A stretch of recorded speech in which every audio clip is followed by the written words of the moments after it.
Lanka holds elections every few years. Millions of people vote, and almost every single time the same families, the same surnames, the same bloodlines end up in power.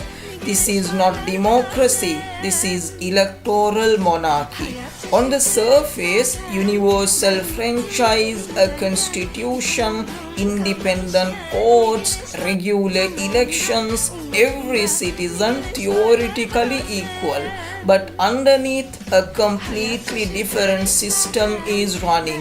Inherited wealth, caste hierarchies, marriage alliances, elite social networks, party patronage. Political power in Sri Lanka is not earned, it is transmitted like a family business, like a royal title, passed from father to son, husband to widow, politician to sibling, generation after generation.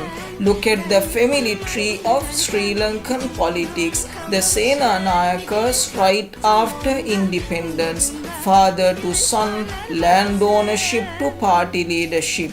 Then the Bandaranayakas, SWRD assassinated, so Sirimavo takes over, becomes the world's first female prime minister, then passes it to daughter Chandrika, then the Rajapakshas, war victory, Sinhala nationalist glory, and total capture of the state, brothers in cabinet, sons groomed for succession, different surnames, same playbook, always.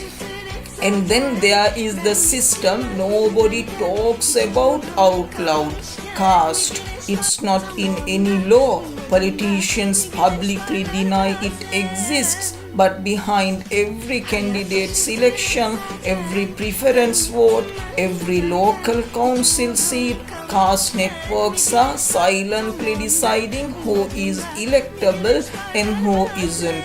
Govigama for Sinhala politics, Vellala for Tamil politics. And if you are from a marginalized caste, it doesn't matter how talented you are, the funnel filters you out before you even begin. And women, the few who make it into politics, almost always enter through one door as the wife, daughter, widow, or sister of a male politician. The system creates a tiny family loophole for a privileged few, while slamming the door on every other woman who dares to try on her own terms. Family creates access for some, it denies gender equality for the rest. Here is the most brutal part of this machine. Voters aren't stupid. They know the system is rigged. But because the state only delivers jobs, school admissions, contracts, and welfare through the family's patronage network, people have no choice but to keep voting for the same dynasties just to survive.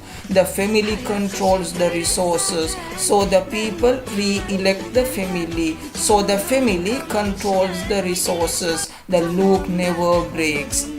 Then came 2024, the economic collapse, the Aragalaya, and for the first time since independence, voters threw out the old dynastic elite entirely.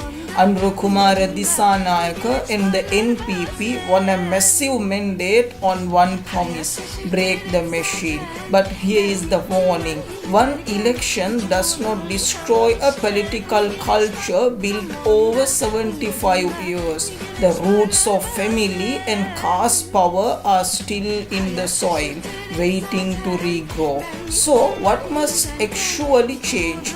Transparent candidate selection, no more automatic dynastic succession, strict campaign finance laws, so inherited wealth stops buying elections, and anti-discrimination education, so caste stops silently filtering who gets to lead, and real protection for courts and anti-corruption agencies. So no family can ever capture the state again. Sri Lankan democracy will remain incomplete as long as political power is inherited through family and filtered through caste.